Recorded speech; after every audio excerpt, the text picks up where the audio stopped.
Nous allons continuer donc à questionner ce sujet désormais essentiel, vous l'avez compris, que sont l'intelligence artificielle et puis plus largement le numérique, les nouvelles technologies rapportées à la santé, à la sécurité et au bien-être au travail. Vous connaissez déjà certains de nos panélistes puisqu'on va passer en mode table ronde maintenant. Je les invite dès lors à me rejoindre à nouveau sur scène. Karine Deleusse et le capitaine Jean-Charles Hufniarz, s'il vous plaît. Allez, vous les accompagner par quelques applaudissements. Et puis je vous en présente deux nouveaux qui auront à cœur, comme les autres, de vous raconter leur relation professionnelle avec l'intelligence artificielle, mais aussi de réagir à tout ce qui a pu se dire jusqu'à présent en y apportant leur propre regard. Merci de réserver là aussi une salve d'applaudissements à Antoine Noël, que je vous présente dans quelques instants, et puis au docteur Grégory Rondelot, s'il vous plaît.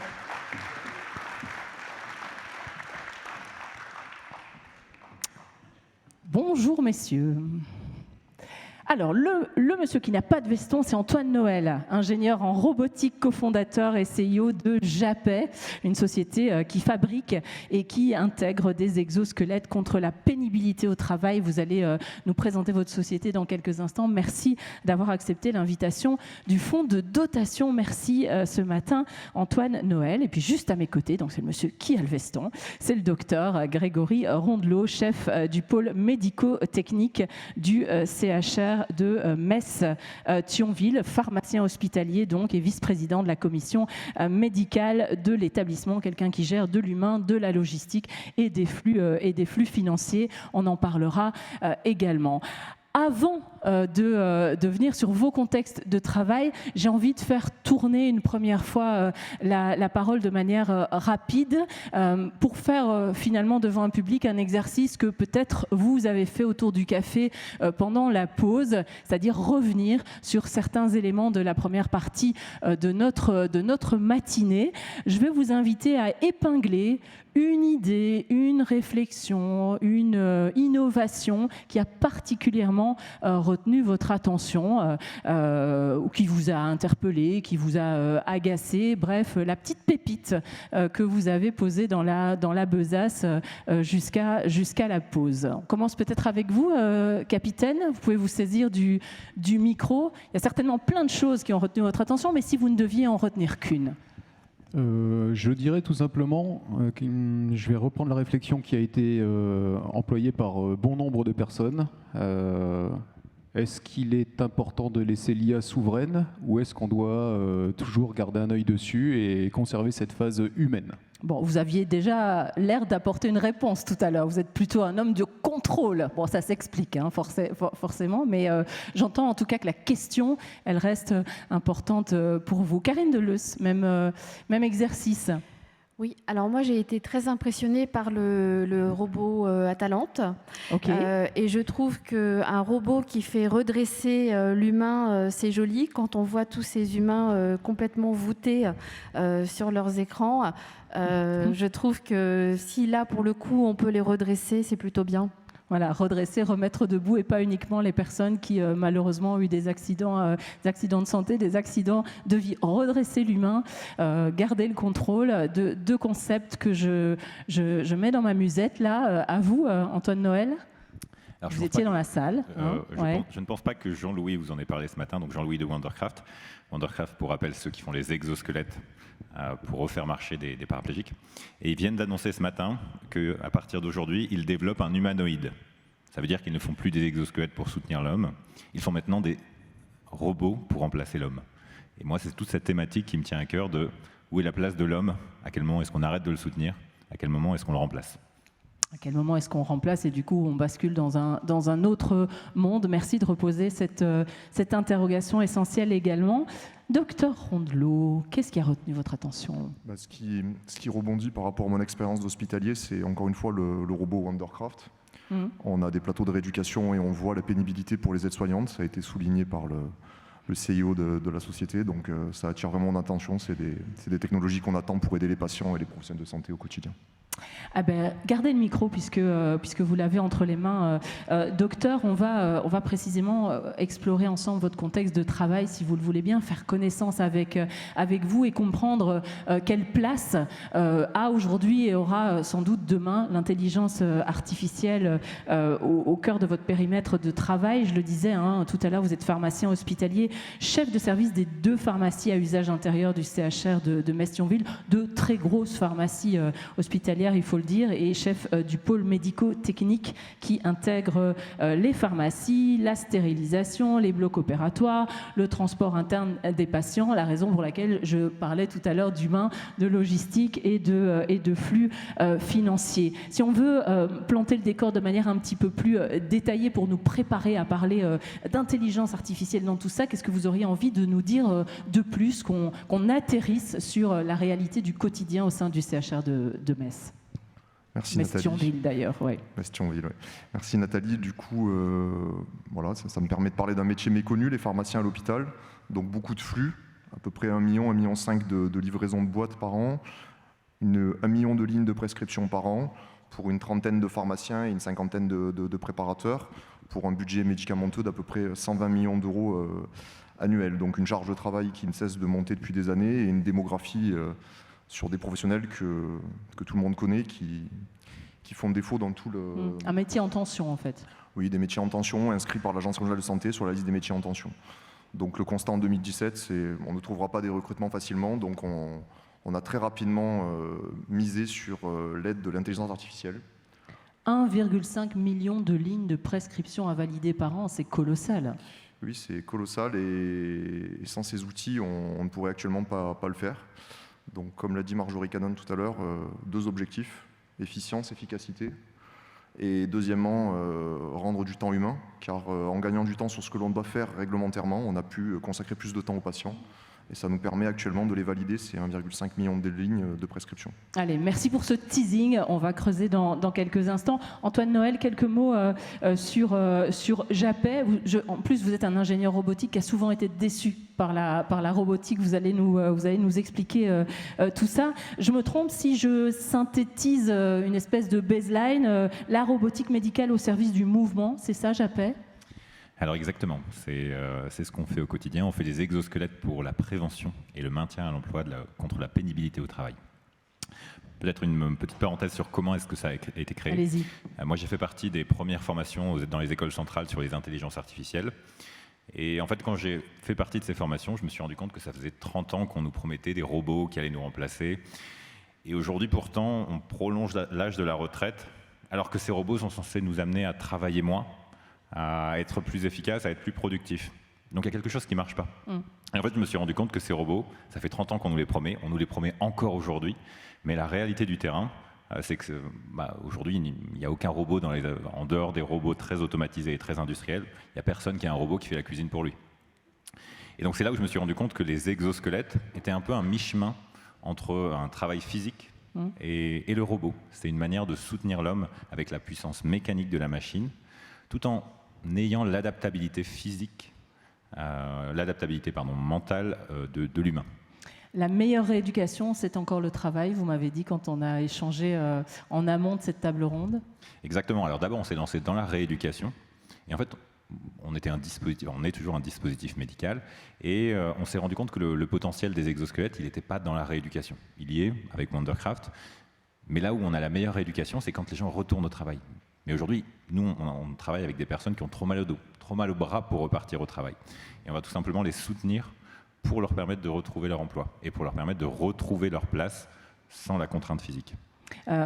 Vous accompagnez des artisans, des ébénistes, plus étonnants, enfin en tout cas pour moi ça l'était, des maréchaux ferrants. Beaucoup de maréchaux ferrants qui viennent vous voir pour augmenter leur durée de vie professionnelle, parce qu'en fait, elle est très limitée sans recours à l'exosquelette.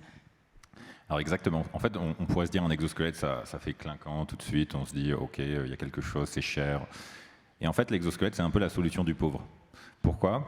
Parce que quand une entreprise a des fonds, des grosses équipes, elle automatise, elle investit et elle remplace l'homme. Ceux qui n'ont pas les sous pour automatiser, c'est les PME, c'est les artisans. C'est des gens qui utilisent leur corps comme outil de travail. C'est des gens qui nous disent moi, je sais quand je commence à travailler, les maréchaux ferrants, j'ai 8 ans d'espérance de vie professionnelle. Et c'est des gens qui, au bout de 8 ans, ils ne peuvent plus travailler à cause de la douleur. Et en fait, c'est des gens qui se rendent compte directement de l'intérêt de ces solutions et qui sont prêts à investir des sommes de plusieurs milliers d'euros sur leur santé. Bon, alors on n'est pas là pour s'auto-congratuler, mais quand même, les ordres de grandeur, ça veut dire quelque chose. Combien d'exosquelettes déjà vendus chez Japet? Et Japet s'exporte aussi, hein. C'est en France, mais c'est aussi ailleurs en Europe et dans le monde. Alors plus de 2000 exosquelettes vendus dans 15 pays dans le monde entier. Après, moi, alors j'ai à la fois, je suis toujours très optimiste mais très réaliste. Aujourd'hui, il y a 2 millions de personnes en France qui sont exposées dans leur quotidien à des problématiques de dos au travail. Ça veut dire qu'il y a 2 millions de personnes qui se cassent le dos au travail. 2 millions de personnes qui devraient être équipées d'exosquelettes ou remplacées par un robot ou une intelligence artificielle. Oui, c'est ça. Vous allez jusqu'à dire aujourd'hui, on a les moyens de faire disparaître certains métiers qui sont trop pénibles, au fond, alors, qui ne devraient plus exister. Au début, et encore aujourd'hui, j'allais beaucoup sur le terrain et je voyais des gens qui portent 10 tonnes cumulées sur la journée. Moi, j'ai déjà fait un déménagement où je porte peut-être 1 tonne ou 2 tonnes, je suis cassé en deux pendant 3 jours. C'est des gens qui font ça x5 tous les jours pendant 40 ans. Autant dire que généralement, en termes d'espérance de vie, en termes de problématiques de santé, c'est très impactant. Et donc cela, exosquelette ou pas, aujourd'hui il y a des jobs, si c'est pour bouger des cartons, je considère que l'intérêt de l'exosquelette est faible. Par contre, des artisans qui créent, des soudeurs qui créent des sous-marins nucléaires, on équipe les équipes qui règlent les Formule 1 entre les courses. Ça, c'est des métiers où on aura du mal à automatiser. Il y a un vrai savoir-faire, c'est là où la place de l'humain est, et nous, on enlève la contrainte physique. Docteur Rondelot, vous l'avez dit tout à l'heure, l'exosquelette à l'hôpital, forcément, ça vous parle. On porte aussi des charges lourdes à la pharmacie. Tout à fait. Donc, comme ça vient d'être bien précisé, certaines personnes portent jusqu'à 10 tonnes cumulées par jour. Donc, c'est notre quotidien, les cartons, les dispositifs médicaux. Donc, et un nombre d'arrêts maladie qui n'est pas négligeable, j'imagine. Tout à fait. Sur certaines professions, on est sur des arrêts maladie récurrents, une difficulté à tenir la carrière. Donc, ça vient bien d'être expliqué. Quand on a les moyens, on automatise. Sinon, la solution pour la logistique du quotidien, la logistique du couloir ou vider des armoires, les exosquelettes sont une option qu'on envisage sérieusement. On a un très gros projet de Logipol et la logistique du dernier kilomètre est la plus compliquée. Et c'est là où ces outils pourront permettre d'aider certains professionnels. Alors on va élargir le champ des usages de l'intelligence artificielle au sein de la pharmacie. Vous avez commencé à en parler tout à l'heure. Pour vous, c'est un outil d'aide à la décision, bien sûr. C'est parfois un assistant administratif. Je sais que vous aimez parler de médecin amélioré. Vous allez peut-être y revenir. Mais c'est aussi, vous l'avez évoqué, l'analyse, la vérification des prescriptions, la préparation des doses administrées, un soutien pour l'organisation de la chimiothérapie. Si on veut être très concret, ça veut dire quoi et quel est l'apport, le bénéfice du recours à l'IA dans ces situations? Par rapport à la présentation de Marjorie Cannon ce matin, je m'y retrouve parfaitement dans ces diapos. Donc si on commence par les plus anciennes utilisations, on est sur la computer vision. Donc on a utilisé des caméras pour reconnaître des comprimés suite à la préparation de médicaments par des robots. Ça nous permet de préparer les piluliers pour les EHPAD et de gérer 600 lits d'EHPAD comme on le faisait avant pour seulement 50 grâce à des robots qui sont contrôlés par des caméras qui savent reconnaître les bons traitements, les mauvais traitements et nous faire pointer du doigt ce qui a été mal préparé. Donc ça c'est très ancien, 2019 de la computer vision. On a continué dans cette démarche, tout le monde ne le sait pas, mais dans nos équipes on prépare 35 000, 40 000 chimios par an. Il y a une nécessité de contrôler la dose quand on la met dans la poche. C'est du double contrôle humain historiquement. Donc là, on est sur améliorer les tâches répétitives. Et donc maintenant, il y a des outils d'intelligence artificielle. C'est la société DrugCam. Et ça permet de détecter le produit, le volume prélevé, et ça permet de le contrôler. Donc c'est des méthodologies d'intelligence artificielle qui datent de 2020-2021. Est-ce que ça soulage, et je pèse mes mots en posant la question comme ça, hein, est-ce que ça soulage la responsabilité aussi? Parce que mine de rien, quand on dépose les gélules dans le pilulier, quand on dose les chimios, derrière il y a des patients. Voilà. Est-ce que le fait de recourir à l'intelligence artificielle enlève une partie de la charge mentale? Mais est-ce que pour autant, du coup, il y a un transfert de responsabilité dans votre esprit? Ça soulage les professionnels qui font, et ça soulage aussi les professionnels qui vont recevoir la prestation, que ce soit les comprimés préparés pour les patients ou les chimiothérapies administrées pour un patient. Ça garantit quasiment 0% d'erreur, là où on était à 1% d'erreur précédemment. Je pense qu'on en reparlera des limites de ces outils. En tout cas, sur ces aspects, vous n'y voyez que des avantages, si je comprends bien. Très concrètement, avec la même équipe, on a augmenté la productivité de 20%. Si on parle de productivité avec vous, Antoine, et je mets des pièces dans la machine pour que Karine et Jean-Charles puissent réagir tout à l'heure. C'est intéressant parce que quand on a échangé tous les deux, vous me disiez, si on vient sur le volet administratif, communication, marketing, moi aussi je peux vous parler en tant que dirigeant d'entreprise de mon usage de l'intelligence artificielle. Il y a évidemment l'IA au cœur de mon activité par le biais de la production des exosquelettes, mais en tant que dirigeant, je l'utilise aussi pour faire plein de choses. Et ce qui est intéressant, c'est que vous avez quantifié, vous avez estimé le nombre d'équivalents temps plein qui aujourd'hui étaient incarnés, si je puis employer ce terme, par une intelligence artificielle. Vous êtes 30 au sein de Japet et vous estimez à 3 ETP l'intervention de l'intelligence artificielle. C'est pour faire quoi et comment vous le vivez, j'ai envie de dire, partant du principe que Karine nous parlait tout à l'heure de ralentissement, Jean-Charles évoquait le côté reprendre du temps pour pouvoir faire autre chose aussi dans l'entame de son intervention. Est-ce que vous avez l'impression d'avoir plus de temps pour vous ou au contraire d'être dans une course à l'échalote où il se passe toujours de plus en plus de choses et la besace est de plus en plus chargée? Alors, moi, il faut savoir que j'ai lancé une entreprise de robotique médicale à 24 ans et que quand j'ai du temps libre, je fais des expéditions un peu partout dans le monde. Donc, on peut dire que ralentir, c'est pas du tout mon focus. Ça va venir avec l'âge. Probablement. Vous pouvez me croire. Et les enfants aussi, là, j'ai vu que c'est un gros ralentissement. Mais effectivement, aujourd'hui, nous, l'intelligence artificielle, on a un enjeu économique. Une start-up, soit elle grandit, soit elle meurt. Donc, plus on grandit, plus on attire de fonds. Donc forcément, l'efficacité est extrêmement importante. Je comprends que sur le volet psychologique, ce soit beaucoup plus compliqué et j'en ressens souvent les effets.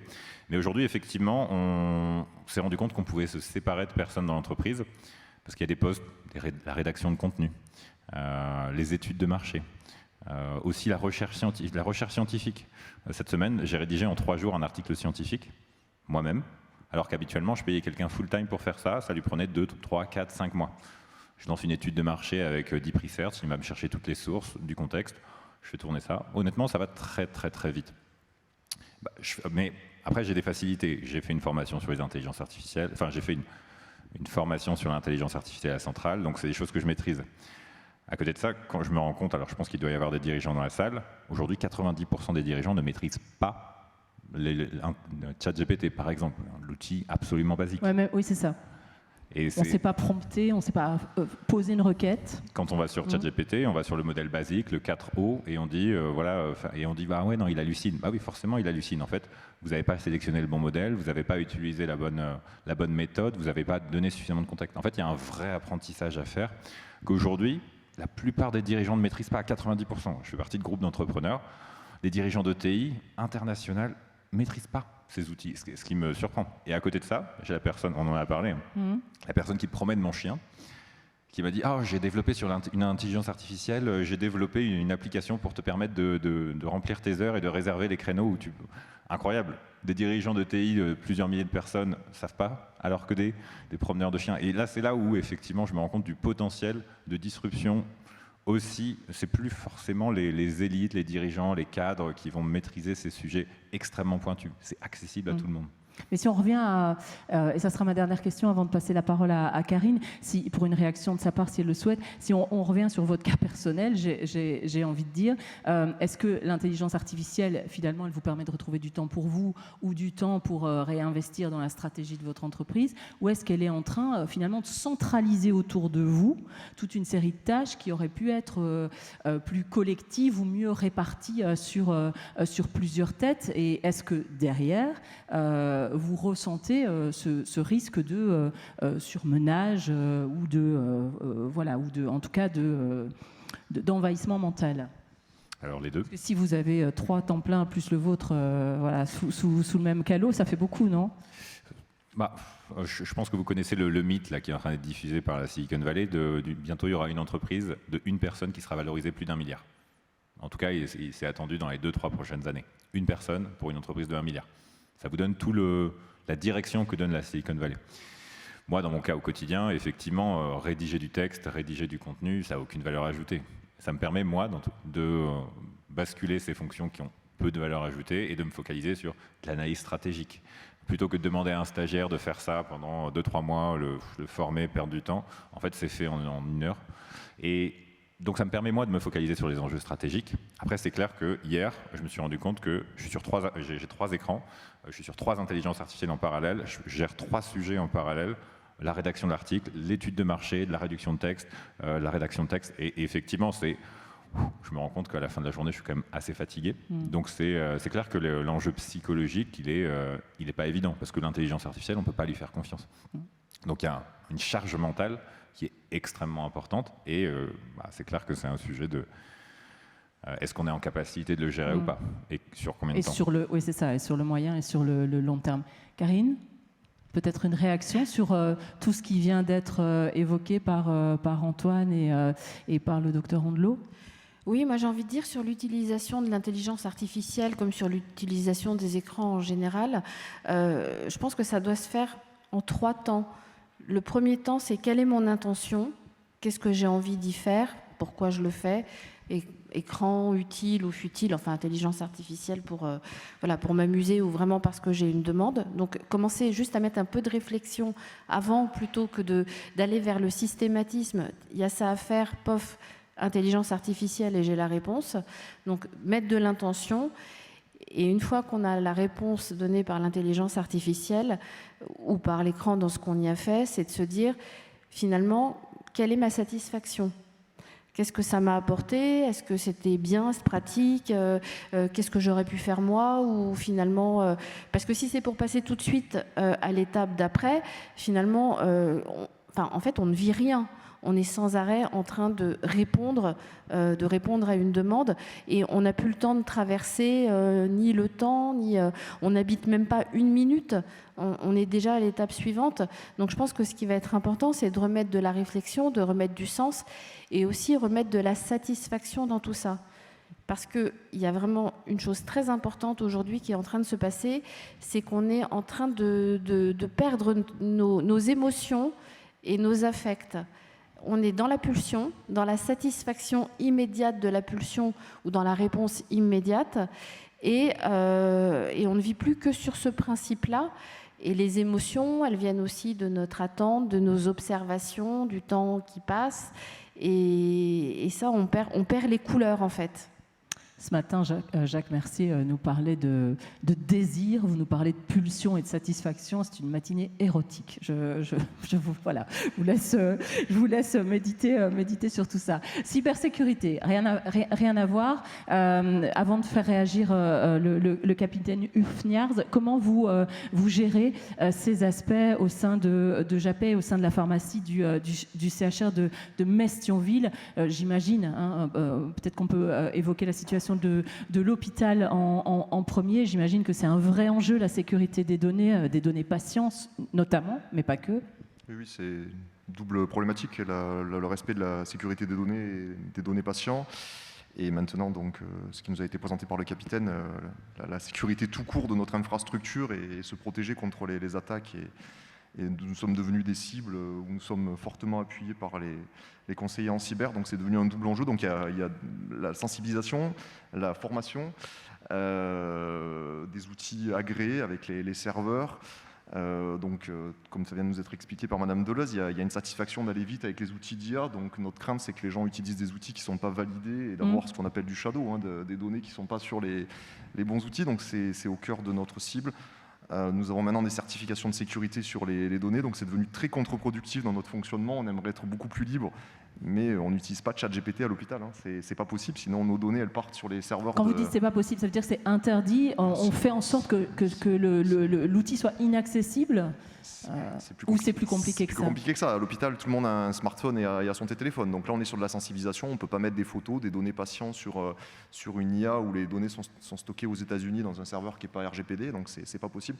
Donc c'est un vrai sujet. Mais à côté de ça, il y a l'autre problématique de la sécurité. Maintenant, c'est se protéger de ce qui nous a été expliqué ce matin sur les attaques de l'extérieur. Donc On y est très sensibilisé pour être des victimes toutes On désignées. rançonne les hôpitaux, hein, sont des cibles malheureusement privilégiées, c'est ça? Je pense que le capitaine pourra en dire plus, mais oui, nous sommes des cibles. Et donc du coup là, on a aussi une sensibilisation à ne pas cliquer sur n'importe quoi, à pas ouvrir n'importe quoi. C'est devenu notre quotidien. Et donc du coup, depuis quelques temps, on nous limite l'accès à nos données. On coupe le Wi-Fi la nuit, on interdit les clés USB, on interdit certaines applications qui sont dangereuses. Donc c'est marrant d'un côté d'avoir le développement d'outils d'IA et l'IA partout et des mails partout, et d'un autre côté qu'on nous dit ça, il ne faut pas y aller parce que c'est dangereux. Et comment vous gérez cette contradiction? C'est le personnel comprend les enjeux qui sont derrière, ou il faut faire œuvre de pédagogie encore et encore répéter, faire comprendre? Désormais, à l'hôpital, c'est devenu une thématique avec des gens qui ont des postes spécifiques, qui soient dans la sécurité ou dans la sensibilisation. Et donc, du coup, il faut former, répéter. Ça vient de nous être expliqué par Antoine Noël.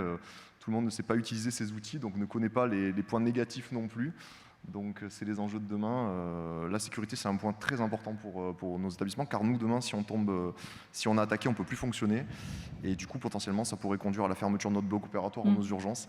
C'est ça notre crainte. Les plans de continuité d'activité sont très compliqués sans l'informatique. Donc la sécurité est au cœur de notre continuité d'activité. Antoine Noël, pour Japet? Alors nous, en tant qu'entreprise du dispositif médical, on a certaines contraintes qui sont probablement moindres que pour le Dr Ondelot. Par contre, je pense que vous l'avez compris, hein, je mets beaucoup de données sur ChatGPT. Alors en dehors des données patients, des données clients, qui sont des données très très sensibles et sur lesquelles vraiment c'est très compliqué. Autant dire que moi, je mets beaucoup de données. Et j'ai toujours eu en tête que le risque de ne pas l'utiliser est beaucoup plus grand que le risque de freiner. En fait, je gagne 3 ETP, ça veut dire que mon entreprise a des meilleurs résultats, ça veut dire que je suis plus intéressant pour des fonds d'investissement. Et en fait, si je n'utilisais pas ça, je resterais derrière. Et c'est un peu pour ça que je vous parlais des dirigeants d'ETI qui n'utilisent pas de ChatGPT aujourd'hui, c'est que c'est des gens qui ne vont pas à la même vitesse. Et ça va créer 2 groupes différents, ceux qui l'utilisent et ceux qui ne l'utilisent pas. Et donc moi, je considère et je prends le risque. Et c'est un risque que j'ai mesuré et que j'ai pris et dont je connais les limites. Aujourd'hui, mais vous réinterrogez cette décision régulièrement? Non, pas du tout. Et vous devriez, vous pensez? Alors j'en connais les limites. Pour le partager, par exemple, j'ai un ingénieur un ingénieur R&D qui a mis des données sur les failles techniques de notre produit il y a quelques années. Et ensuite, de mon côté, alors pas du tout, on n'a pas un ChatGPT d'entreprise. Donc ça veut dire qu'il apprend et que les informations sont diffusées. Et donc si je demande quels sont les défauts de ce produit, il ne va pas me dire c'est ça, parce qu'il sait, il maîtrise. Il a mis des frontières depuis l'exemple de Siemens, on avait récupéré les comptes annuels. Bon, ça, du coup, c'est très très bien protégé. Par contre, si je lui dis donne-moi des exemples de ce que pourraient être les défauts techniques, il donnait exactement la liste des défauts techniques que mon ingénieur lui avait donné, alors qu'on n'utilise pas le même compte, etc. etc. Donc en fait, il faut juste savoir qu'il ne va pas donner les informations en disant c'est ça, c'est exact, transféré, mais il a appris. Et donc en fait, si par exemple, je voulais récupérer la liste des clients de mes concurrents, je dirais, s'ils utilisent ChatGPT, je pourrais lui dire, donne-moi une liste d'exemples de ce que pourraient être des clients de mon concurrent. Voilà. Aujourd'hui, c'est ça les limites. Mais est-ce que ça doit nous empêcher d'utiliser ces intelligences artificielles? Peut-être même qu'ils trouveraient des meilleures listes de concurrents, enfin des meilleures listes de clients que je pourrais aller prospecter moi-même. Capitaine Fniars, qu'est-ce que ça vous inspire, ce que vous venez d'entendre? Vous souriez. Pourquoi? Je vais casser l'érotisme de la matinée. Allez. J'ai entendu des choses très intéressantes. J'ai appris des choses aussi avec vous. C'est un environnement qui n'est pas le mien, naturellement, la robotique. Après, docteur, je compatis. Alors, je compatis pourquoi? Parce qu'effectivement, les centres hospitaliers, forcément, ils sont ciblés. Ils sont ciblés tous les jours de plus en plus. D'ailleurs, certains centres hospitaliers s'interrogent même parce que la sauvegarde des données, c'est le nerf de la guerre quand on veut redémarrer une activité. Certains centres hospitaliers s'interrogent même sur l'opportunité de revenir au papier. C'est quand même aujourd'hui, quand on travaille sur 3 écrans d'ordinateur en même temps et qu'on apporte X réponses et qu'on doit réfléchir 3 fois plus vite, on se dit attends, il y a un truc qui va pas là. Moi, je travaille avec l'intelligence artificielle, je vais chercher des informations de pointe, je vais échanger avec ChatGPT et à côté de ça, j'ai le collègue avec qui je travaille qui revient au papier, il y a quelque chose qui ne va pas. Alors effectivement, ça peut prêter interrogation, mais effectivement, les fuites de données, alors certes, ChatGPT, je suis complètement d'accord avec vous, il apprendra de ce qu'on va lui dire. Voilà, c'est des algorithmes, il ne va pas chercher plus loin. Mais il y a aussi l'aspect, et je pense que vous allez être de mon avis, j'imagine, j'espère, il y a aussi l'aspect des délinquants qui utilisent aussi les informations qui peuvent être présentes sur ChatGPT et qu'on va pouvoir obtenir par le biais de ce qui peut être stocké sur ces serveurs étrangers. Parce qu'effectivement, et ça, docteur, vous l'avez dit à très juste titre, quand on met des données sur ChatGPT, on ne sait pas où elles partent. Donc j'ai souvent des gens qui me disent oui, bon, j'ai voulu faire une présentation, mais bon, comme j'étais pas très bon, j'ai donné à ChatGPT les informations en lien avec ma société, mais il m'a fait une présentation aux petits oignons.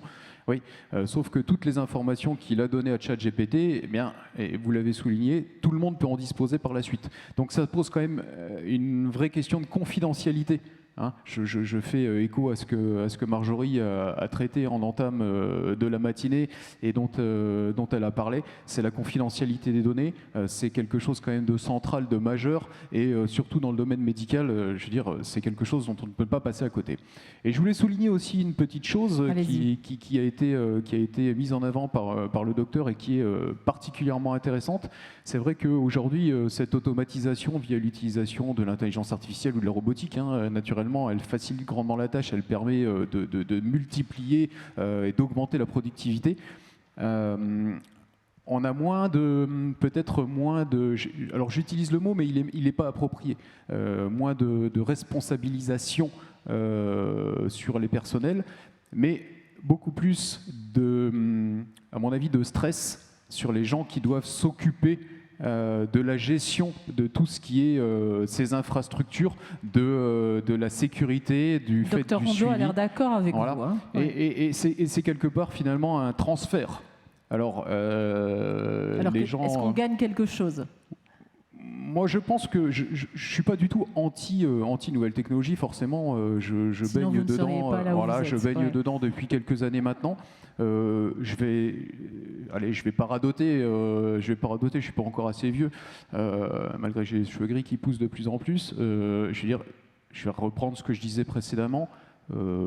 Les nouvelles technologies, c'est très bien, c'est formidable. L'utilisation de ChatGPT, c'est parfait. Les exosquelettes, c'est magnifique. Mais il faut conserver l'humain. Et l'humain ne sera pas remplacé, du moins aujourd'hui, par la machine.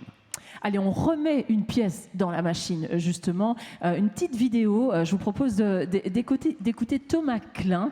Il est le directeur de la stratégie technologique de Microsoft. Il est basé aux États-Unis, en Caroline du Nord, depuis quelques mois. Mais c'est lui aussi un enfant du pays, puisqu'il est originaire de Saint-Avold. Il m'a accordé un entretien en visioconférence il y a quelques semaines pour parler, bien entendu, d'intelligence artificielle au travail. Regardez, et puis vos réactions, madame, messieurs, m'intéressent derrière.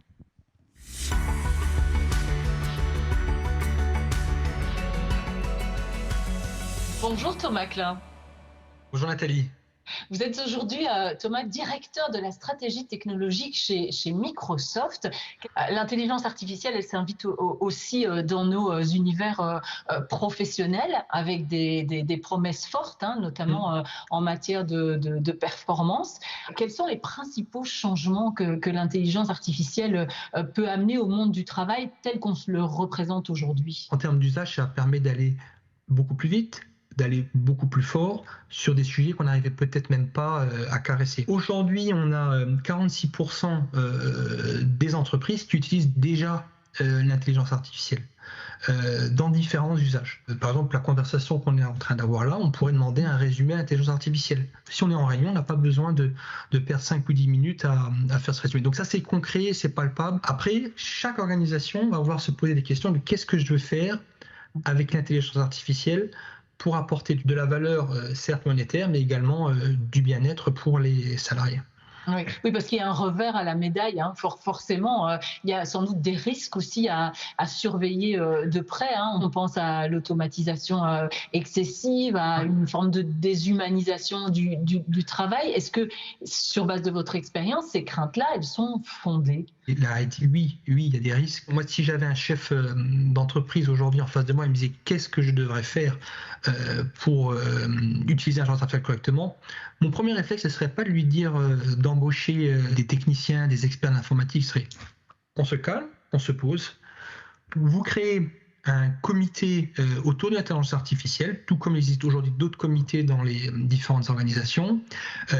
Mais ce comité, il doit être divers, représentatif, de toutes les personnes qui peuvent représenter des organisations ou des statuts au sein de l'entreprise, pour se poser la question, qu'est-ce qu'on veut faire ? Qu'est-ce qu'on veut limiter? Qu'est-ce qu'on ne veut pas faire? C'est pas du temps de perdu de prendre ces quelques mois à créer ce comité, à se donner un sens. C'est du temps qui va être gagné pour après pouvoir vraiment embrasser ce changement en toute sérénité et après apporter un intérêt aux salariés de l'entreprise, parce que les gens, c'est faux qu'ils sont pour le changement, les gens sont pour le changement, mais on a de comprendre pourquoi. À partir du moment où c'est bien expliqué, je pense que les gens vont être plutôt très positifs et très réceptifs par rapport à tout ça.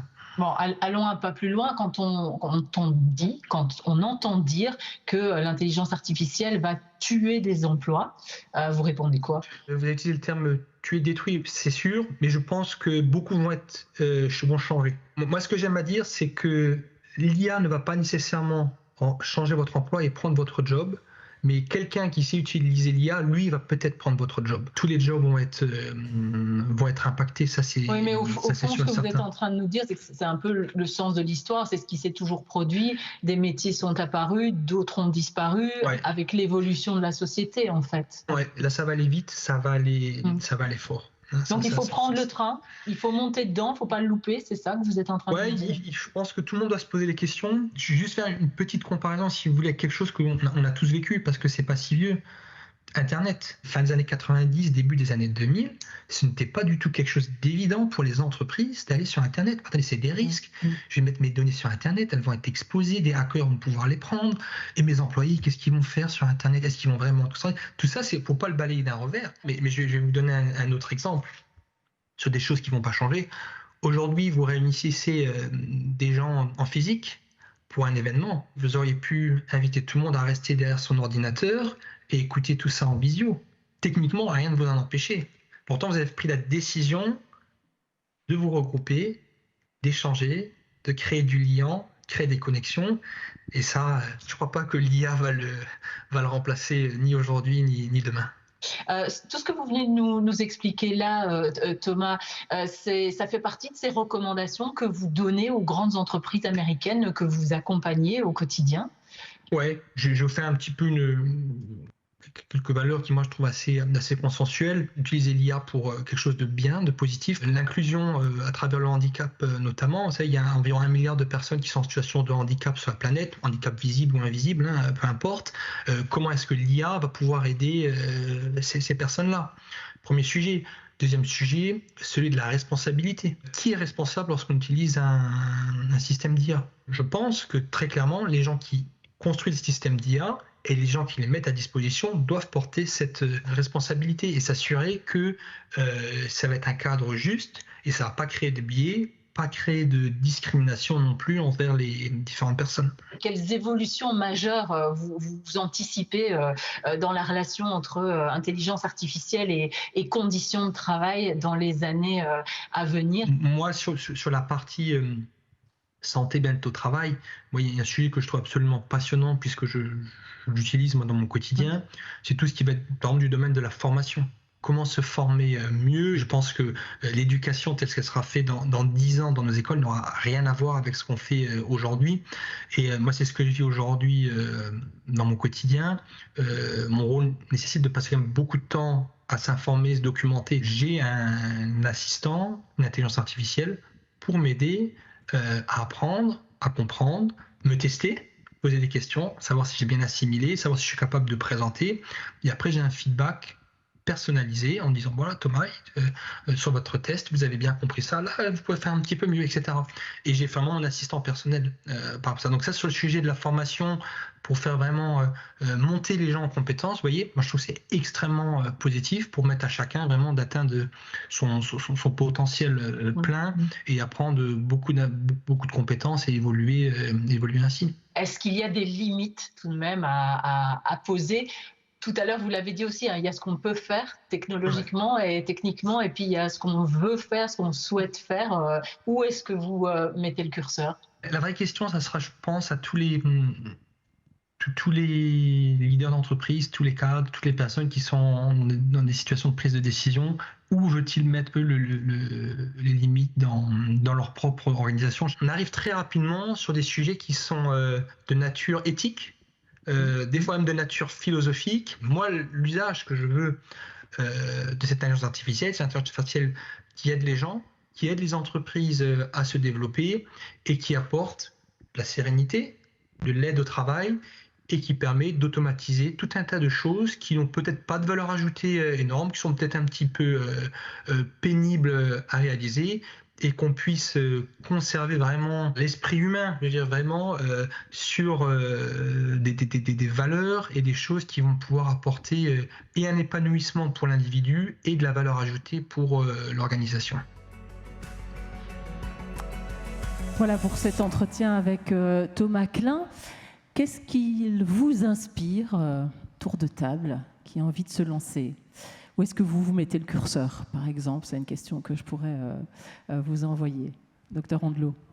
Il y a 3 mots qui m'ont vraiment parlé. Donc, tout d'abord, la formation. Donc, sous l'impulsion du ministre François Braun, quand il était à la santé, il y a une loi de l'IA en santé qui intègre la formation dans les études médicales. Ça ne parle pas, mais nous, la première des choses, c'est que les gens doivent savoir faire sans les IA et sans les robots. C'est-à-dire que nous, on a une phase où les gens doivent savoir faire sans ces outils, parce que si demain l'outil ne marche pas, on doit quand même savoir prendre en charge. Et je peux vous assurer qu'actuellement, avec les jeunes générations, c'est très compliqué. Voilà, on pourrait parler des robots en chirurgie. Déjà, à la base, un chirurgien doit savoir opérer sans le robot. Et la formation, c'est très compliqué. Deuxièmement, la responsabilité, c'est un sujet qui est très discuté. Demain, si vous êtes opéré d'un cancer et que l'IA ou que l'outil s'est trompé, qui est responsable ? Le praticien ou le fournisseur de l'outil ou voilà, ça c'est une question. C'est la question que je posais tout à l'heure avec les piluliers d'ailleurs. Et un dernier point très important, c'est l'éthique. Donc du coup, l'éthique en santé, il y a une loi sur l'IA, et c'est des choses pour lesquelles il y aura beaucoup. Encore une fois, on boucle, c'est la formation. Et du coup, c'est des choses qui nous parlent beaucoup et qui actuellement sont discutées dans nos dynamiques de la santé, avec toujours cette logique, prendre en charge les patients de manière humaine, donc rendre du temps, parce qu'il y a de moins en moins de professionnels de santé pour de plus en plus de patients et une population vieillissante. Donc ça me parle. Karine Deleuze qui s'est saisie du micro. Moi, il y a une phrase en fait qui est passée comme ça et que j'ai trouvée extrêmement heurtante pour la santé au travail. C'est le fait de dire que, en effet, l'IA ne va pas remplacer l'homme, mais que celui qui saura s'en servir remplacera celui qui sait moins s'en servir. Sociologiquement, aujourd'hui, on parle déjà d'une fracture où on dit qu'il y aura les inutiles et les utiles. Je pense qu'on est un petit peu quand même malheureusement dans cette direction.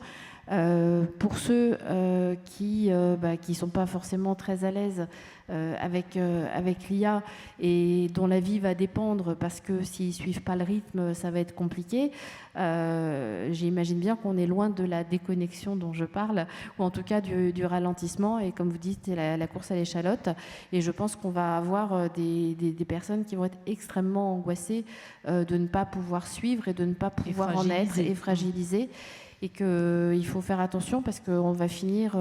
Donc on va vers un dialogue social qui ne va pas s'apaiser, en tout cas, c'est ce que vous êtes en train de non, nous dire. Et je pense qu'on va vraiment... je veux dire, l'humain ne va jamais tenir le rythme de la machine. Donc il va y avoir quelque chose qui va se passer.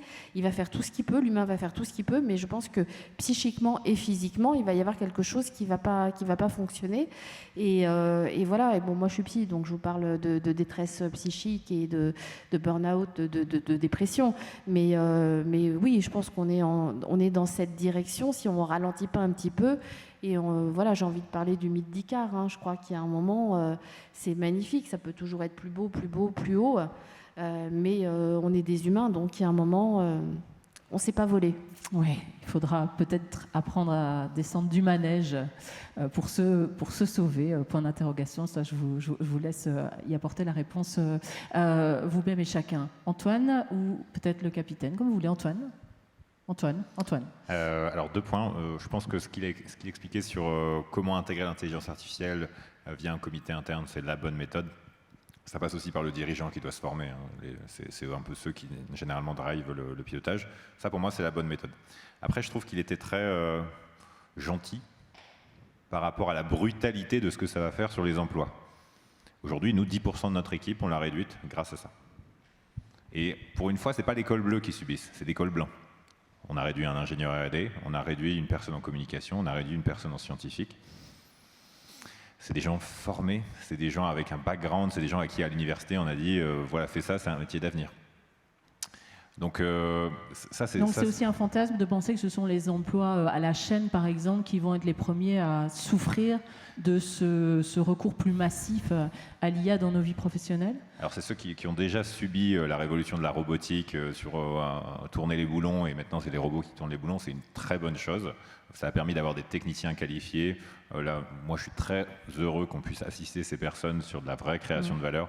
Aujourd'hui les robots, Tesla, etc., celui que vient de sortir Wondercraft ce matin, c'est des choses qui vont arriver peut-être dans 5-10 ans. Bon, comment on fait en attendant pour les personnes qui ont des travaux physiques? Par contre, c'est clair qu'il y a une vraie brutalité sur la réduction des effectifs, mais est-ce qu'on n'en a pas besoin? Est-ce qu'on n'en a pas besoin? La natalité s'effondre. On est en train de voir la population française et de manière générale européenne est en train de baisser. On a une vraie résistance face à l'immigration, sauf qu'aujourd'hui c'est notre seul backup. En fait, on est en plus de ça en train de nous dire qu'il va falloir bosser plus longtemps pour s'occuper de toutes les personnes âgées. Donc le Danemark vient de passer l'âge de la retraite à 70 ans, voire plus. Bon, en fait, est-ce que c'est pas une bonne chose que des robots fassent le taf à notre place et qu'on puisse baisser l'âge de la retraite, respirer un peu, pas avoir besoin non plus. Alors l'immigration est une chance. Encore une fois, pour autant que tout le monde puisse monter dans le train, et ça c'était le point d'attention que Karine Deleuze portait juste avant. Exactement, et casser un peu cette pression qu'on a, enfin on nous dit c'est de la productivité et on augmente l'âge de la retraite. Et c'est une chance, cette automatisation, c'est une vraie chance qu'on va avoir par rapport à nos défis démographiques. Donc on est dans un vrai basculement de société, Antoine Noël, c'est évident pour vous? Nous, moi étant formé à l'intelligence artificielle, j'ai réduit 10% de mon staff. Je pense qu'à terme, ce sera probablement 30% grâce à ça. Alors ça n'empêchera pas de créer quelques jobs sur ces sujets-là, hein, mais ça c'est quelque chose qui va toucher tous les cols blancs. Une fois que tout le monde sera formé, tous les dirigeants seront formés, ça va être un massacre. Mais est-ce que dans 10 ans, on n'en sera pas content? On pourra réduire l'âge de la retraite. On pourra en tout cas, c'est une relation au travail et à la valeur que porte le travail qui va évoluer, quoi. Qui va évoluer. Capitaine Hufniars, pour conclure, et puis vous laisser la parole pour quelques questions, réflexions. Moi, pour conclure, je voudrais déjà savoir une chose, Nathalie. Est-ce que vous êtes sûr que c'était Thomas Klein? Ou est-ce que c'est l'intelligence artificielle qui a généré l'interview? C'est une bonne... Je lui ai posé des questions sur Saint-Avold pour lesquelles il avait amené des réponses assez précises. Alors j'espère que j'ai eu en face de moi le vrai Thomas Klein. Mais vous avez raison, je me suis peut-être laissé avoir. Alors je vais reprendre au bon 2 choses qui ont été évoquées. Je vais parler un peu de ma vie. Et quand j'étais plus jeune, j'étais en désaccord avec mon prof d'éco. Ce qui m'a valu d'ailleurs d'être très très mauvais toute l'année en éco, parce que mon prof d'éco disait que le progrès technique n'engendrait pas le chômage.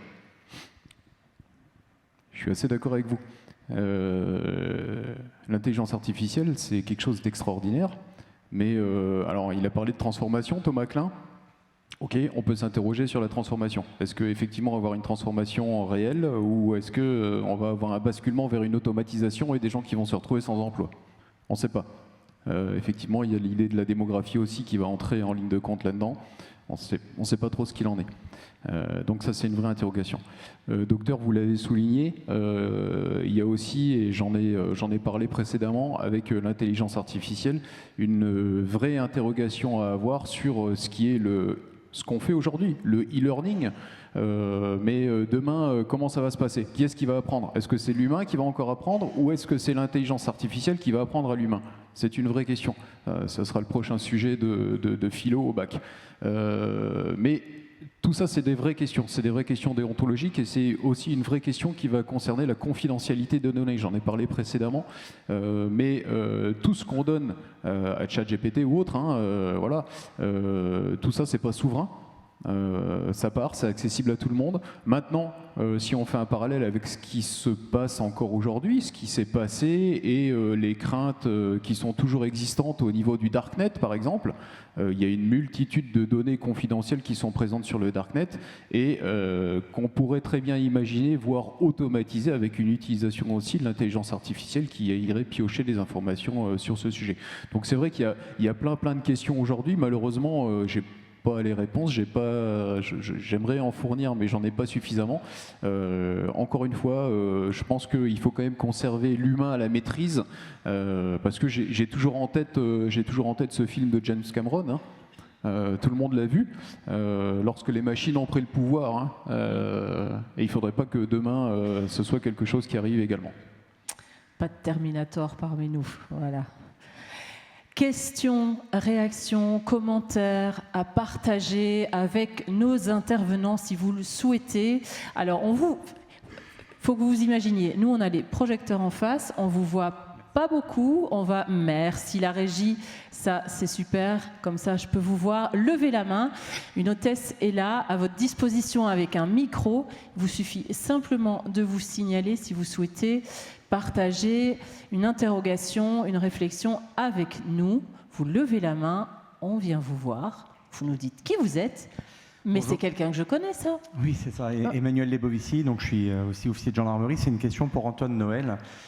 J'ai trouvé passionnant effectivement cette utilisation de l'IA, notamment pour développer, je dirais, le chiffre d'affaires et l'entreprise. Vous aviez dit tout à l'heure qu'un certain nombre de dirigeants, même la plupart, n'avaient pas connaissance, n'étaient pas formés à l'IA.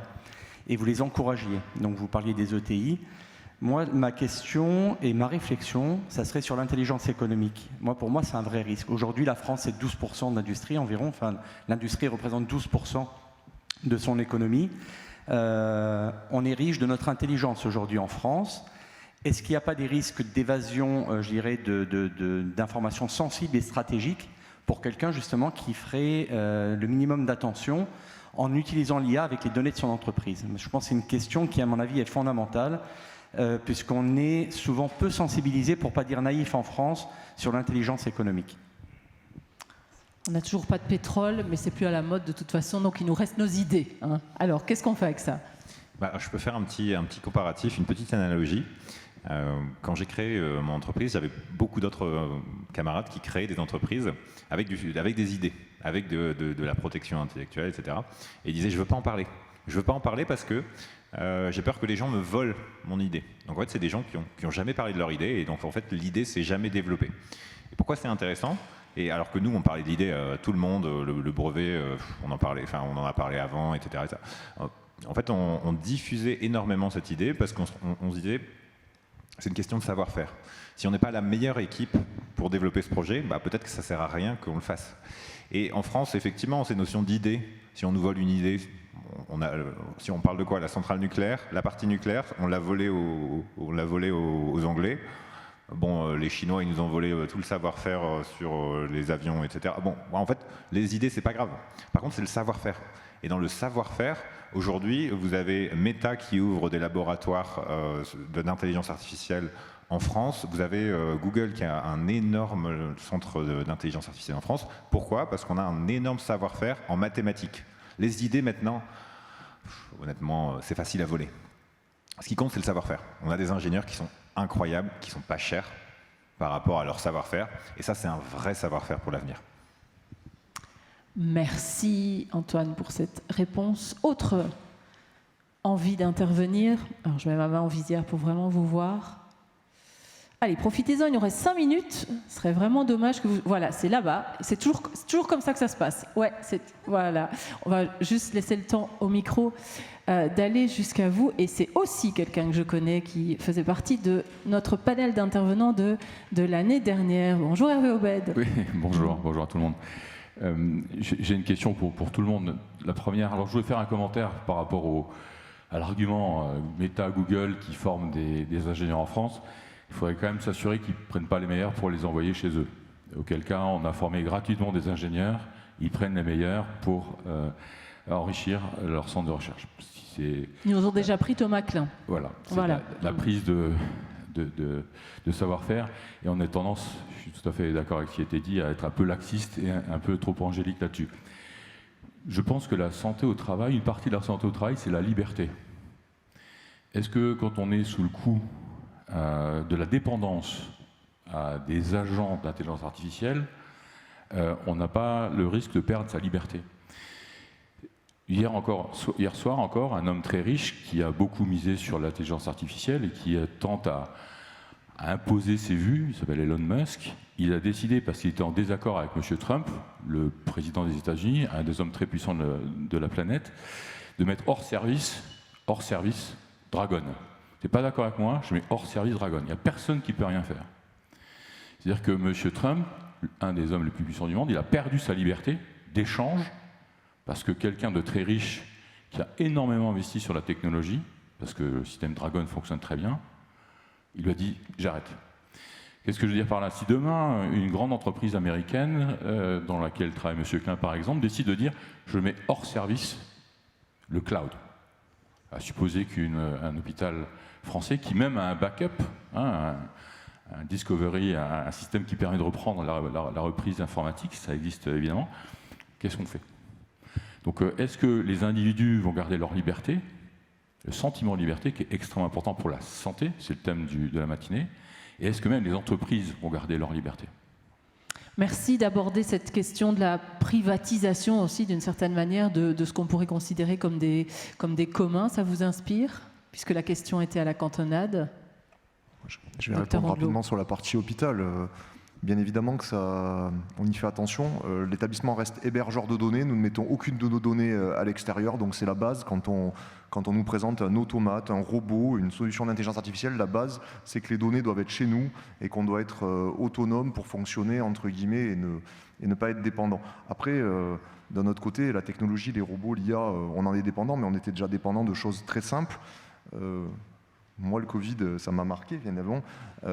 On était dépendant de la fourniture de masques, on était dépendant de la fourniture de vaccins. Donc il n'y a pas que l'innovation pour laquelle on est dépendant actuellement, et les flux du commerce mondial nous démontrent qu'on est très interdépendant. Et moi, c'est mon quotidien avec les ruptures de médicaments. Quand j'ai pas de chimiothérapie, je ne traite pas les patients, et pourtant, ce n'est pas innovant du tout. Donc retrouver de la souveraineté, ça passe aussi par moins de dépendance? Moi, je vais réagir à la petite phrase du début qui était sur celle de « attention à la fuite des cerveaux ». Moi, j'ai eu la chance de faire le MIT, donc je suis parti à Boston, on m'a proposé de rester et je suis rentré. Donc il y a deux manières de voir les choses. Soit effectivement on met des barrières, soit on ouvre, et en fait il faut se rendre compte que la qualité de vie en France est bien meilleure, qu'on a un filet social qui est incroyable et qu'il faut protéger. Bref. Donc allez laisser des gens, mais généralement c'est des gens qui reviennent. Parce qu'en fait vivre aux États-Unis, c'est beaucoup moins agréable que de vivre en France. Donc en fait, beaucoup de gens reviennent et viennent créer de la valeur et créer de la richesse. Après, sur la notion de liberté, c'est clair qu'il y a des enjeux de dépendance. Enfin, moi, je sais qu'à un moment, ChatGPT fonctionnait plus pendant une demi-journée. J'ai attendu. Et je me suis rendu compte que j'étais extrêmement dépendant. Comme je suis dépendant à mon téléphone, comme je suis dépendant à Internet, comme je suis dépendant... Je n'ai pas de voiture, mais si j'en avais une... En fait, je suis dépendant à la technologie, mais c'est juste la continuité de ça. Par contre, effectivement, il faut qu'on soit souverain, et je suis d'accord. Aujourd'hui, il y a Mistral. On a l'État qui investit largement dans des programmes de développement avec Mistral. C'est très bien, il le faut. Mistral, aujourd'hui, n'est pas au niveau, mais il arrive. Il essaye d'innover. Mais en fait, on a besoin d'avoir une solution. C'est un peu l'exemple aussi des satellites, du système qu'on est en train de développer pour faire concurrence au système satellitaire de SpaceX. On l'a vu sur l'Ukraine. Bon, voilà, c'est juste une bonne chose. Il faut continuer à investir dans les solutions souveraines, même si ce n'est pas les meilleures, parce qu'il faut un backup. Capitaine? Vous avez évoqué les sauvegardes. Effectivement, docteur, je vous rejoins. De plus en plus souvent, les sauvegardes, elles ne sont pas déposées sur un cloud dont n'a pas la maîtrise une entité. Je ne dis pas que ça n'arrive jamais. Mais la majeure partie du temps, on arrive quand même à pouvoir maîtriser cet aspect. Vous expliquiez que Musk, d'un coup de baguette magique, peut arrêter quelque chose. Effectivement. Mais je vais redonner un exemple. Lorsque Twitter est passé X, il y a aussi un même individu qui a dit « Moi, maintenant, je vais maîtriser la communication. » Ok, tu as maîtrisé la communication, c'est bien, mais il n'y a pas que Twitter qui existe. Donc les gens rapidement ont basculé sur d'autres solutions. En termes d'innovation, ça peut justement également permettre à des cerveaux qui sont revenus en France justement de pouvoir redévelopper d'autres choses et qu'on puisse avoir une souveraineté ça faut entretenir la pluralité de solutions. C'est aussi là qu'on a une partie de la clé. Et puis, en entreprise, on a quand même dans les grosses boîtes de plus en plus de modèles d'intelligence artificielle qui tournent en interne, précisément pour éviter de déposer des données sensibles sur ChatGPT ou équivalent. On est d'accord? Oui, tout à fait. Tout à fait. Les solutions qui sont réalisées, je veux dire, sur des types d'intranet, finalement, permettent d'être assez étanches, de cloisonner, et justement, lorsque derrière une entité subit une cyberattaque, de pouvoir limiter la propagation de cette cyberattaque. Oui, c'est ça. Par exemple, j'ai discuté avec quelqu'un de chez Nexence dans le cadre d'une autre table ronde qui me disait, nous, on utilise beaucoup l'intelligence artificielle pour automatiser une partie de nos réponses à appels d'offres sur des troncs communs qui finalement reviennent assez régulièrement. On fait ça avec notre IA interne parce qu'on va évidemment pas communiquer des éléments qui peuvent avoir une valeur concurrentielle au monde entier. Karine, si vous le souhaitez, pour conclure, et ça sera notre mot de la fin de toute façon. Alors moi, je vais avoir une version un peu plus philosophique sur cette... je vous attendais un peu là-dessus, c'est très bien. Sur cette notion de liberté, donc est-ce que la liberté, c'est de pouvoir utiliser l'intelligence artificielle ou de ne pas pouvoir l'utiliser? Je pense qu'en effet, quand on n'y a pas accès, on retrouve aussi une forme de liberté. Donc on en revient à la définition aussi de la liberté qui est en fait propre à chacun. Propre à chaque individu, propre à chaque société, à chaque culture, peuple. On a un bon exemple d'actualité. Il y a quelques jours, je crois que je ne sais pas si c'est encore fermé, on a 3 plateformes pornographiques qui ont été fermées pour faire grève, pour manifester contre une privation de liberté, puisqu'aujourd'hui les utilisateurs sont obligés de s'identifier pour l'âge et pour protéger les mineurs. Donc eux, ils revendiquent la liberté. Ils ont bien mis Marianne, d'ailleurs, sur l'écran. Elle va se nicher vraiment partout, la liberté. Oui. Et donc voilà, la liberté des uns, est-ce que c'est la liberté des autres? Là, on parlait de protéger les mineurs de leur liberté à grandir normalement. Là, on voit les adultes, ils disent non, mais ma liberté à moi, c'est de pouvoir rester incognito si j'ai envie. Donc je pense que peut-être que la liberté est à redéfinir. Ça sera votre mot de la fin. Quel serait, et il faut vraiment qu'on conclue, mais votre message à emporter avec quelle idée forte, tous les 4, vous avez envie que le public qui est dans la salle reparte à la conclusion de cette matinée? Karine, en une phrase. Oui, alors moi je pense qu'il faut qu'on se méfie de l'illimité, que tout ce qui brille n'est pas de l'or, et qu'il faut savoir reconnaître nos limites humaines pour avancer au mieux avec ça, mais ne pas nous oublier dedans. Antoine Noël, même question, une phrase. Je viens d'avoir une fille récemment et je me suis posé la question, si je devais lui recommander des études, qu'est-ce que je lui recommanderais? Et aujourd'hui, c'est extrêmement compliqué parce que tout ce qui est col blanc va disparaître, va se faire énormément challenger. Et c'est là où l'artisanat, le fait de moi, j'aime beaucoup travailler avec la main parce que c'est moi qui crée les produits. Et ce travail manuel, il est incroyable. Et donc, du coup, je fais un peu ma promotion à la fin, mais c'est pour ça que je le fais. pour moi, aujourd'hui, ce travail manuel, ce travail d'artisan, ce travail d'art qui n'est pas répétable, qui n'est pas statistique, qui n'est pas robotique, c'est quelque chose qui va subsister. Et donc l'expression de soi...